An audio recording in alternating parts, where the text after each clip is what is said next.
একই মায়ের ৩ সন্তান, ৩ জনই বিসিএস ক্যাডার, 2 জন স্বাস্থ্য ক্যাডার ও 1 জন শিক্ষায়। তারা পড়াশোনা করেছেন একই স্কুল থেকে। ৩ জনে আমরা বিসিএস ক্যাডার হয়েছি। বিষয়টি নিয়ে পুরো গ্রাম ও তাদের বিদ্যালয় জুড়ে রয়েছে পাহাড় সমান গর্ব। তবে সাফল্যের সর্বোচ্চ শিখরে উঠেও তারা ভুলে যাননি শিকড়কে। নিজ বিদ্যালয়ের শিক্ষার্থীদের জন্য খুলেছেন একটি দাতব্য প্রতিষ্ঠান। এই রহিম বক্স থেকে যেহেতু আমরা পড়ালেখা করছি এখান থেকে, সেই জন্য এই স্কুলটার প্রতি আমাদের কিছুটা দায়বদ্ধতা আছে। আমরা চাচ্ছি যে আমার মার স্মৃতি রক্ষাতে হোক, স্মৃতি রক্ষাতে অনেকগুলো অপশন আছে, হাসপাতাল করে কেউ, ক্লিনিক করে কেউ। আমরা মনে করি যে না, এখান থেকে যদি আমরা লেখাপড়া করছি, এখানে আমরা একটা ফাউন্ডেশন, আমরা ফান্ড একটা করে দিয়েছি, এফডিআর করে দিয়েছি। দিনাজপুর বীরগঞ্জ উপজেলার প্রত্যন্ত অঞ্চল ভাবকি গ্রামে অবস্থিত রহিম বক্স উচ্চ বিদ্যালয়। এই বিদ্যালয় থেকেই উঠে এসেছেন 3 কৃতি সন্তান, ডাক্তার আহমেদ খায়রুল আলম, ডাক্তার মেহেরুন্নেসা মিনু এবং অধ্যাপক জিন্নাতুন নাহার। 3 ভাই বোনই আজ বিসিএস ক্যাডার। এই প্রতিষ্ঠান থেকে আমরা 5 ভাই বোন পড়াশোনা করছি। আমার ভাই ডাক্তার আহমেদ খায়রুল আলম এই স্কুল থেকেই 11তম স্ট্যান্ড করছেন। আমার বোন ডাক্তার মেহেরুন নাহার এই স্কুল থেকে পাশ করছে। আসলে আমার মা সন্তানদের প্রতি অত্যন্ত যত্নশীল ছিলেন, হয়তোবা আল্লাহর রহমতে সেই জন্যই আমরা আজকে এই পর্যন্ত এসেছি। দেশ স্বাধীন হওয়ার পরপরই 1972 সালে এই বিদ্যালয় থেকে মেট্রিক পরীক্ষায় অংশ নিয়ে রাজশাহী বিভাগে 9ম স্থান অর্জন করেন ডাক্তার আহমেদ খায়রুল আলম। ভাইয়ের এই সাফল্যেই অনুপ্রেরণা হয়ে ওঠে 2 ছোট বোনের জন্য। আমি তো বিসিএস করছি একটাংশে 1983 সালে, ওটা হচ্ছে 5th বিসিএস।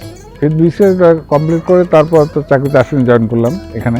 পরবর্তীতে একই স্কুল থেকে ভালো ফলাফল করে ডাক্তার আহমেদ খায়রুল আলম পড়াশোনা শেষ করেন ঢাকা মেডিকেল কলেজে। ডাক্তার মেহেরুন্নেসা মিনু পড়াশোনা করেন রংপুর মেডিকেল কলেজে, আর অধ্যাপক জিন্নাতুন নাহার পড়াশোনা শেষ করেন রাজশাহী বিশ্ববিদ্যালয়ে। এটা হচ্ছে দ্বিতীয় বোন।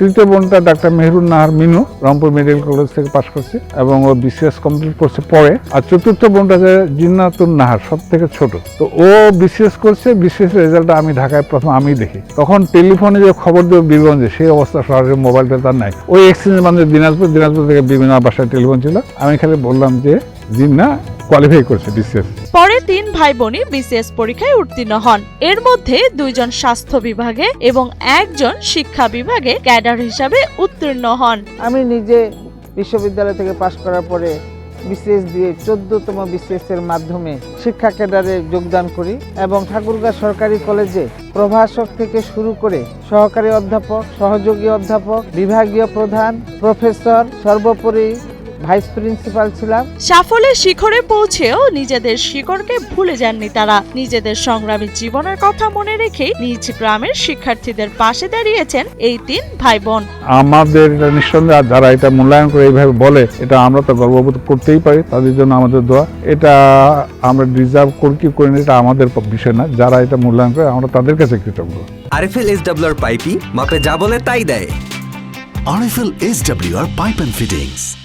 নিজেদের মায়ের নামে তারা প্রতিষ্ঠা করেছেন নূর নাহার ফাউন্ডেশন। এই দাতব্য প্রতিষ্ঠান ঝরে পড়া মেধাবী শিক্ষার্থীদের পড়াশোনায় ফেরাতে কাজ করছে। এছাড়া ভালো ফল করা শিক্ষার্থীদের উৎসাহ দিতে দেয়া হচ্ছে পুরস্কার ও উপহার। আমার ভাবতেও অবাক লাগে এবং গর্ববোধই করি আমার মায়ের জন্য, আমাদের নিজেদের জন্য না। এত কিছু পাওয়ার জন্য আমি আসলে আমার এই প্রতিষ্ঠানের শিক্ষকদের প্রতি কৃতজ্ঞ। আমার মা, যার নামে আমরা আজকে এই নূর নাহার বৃত্তি ফাউন্ডেশন চালু করলাম, সবকিছু আমার মায়ের অবদান এবং আল্লাহর অশেষ রহমতে আমরা এই পর্যন্ত আসতে পারছি।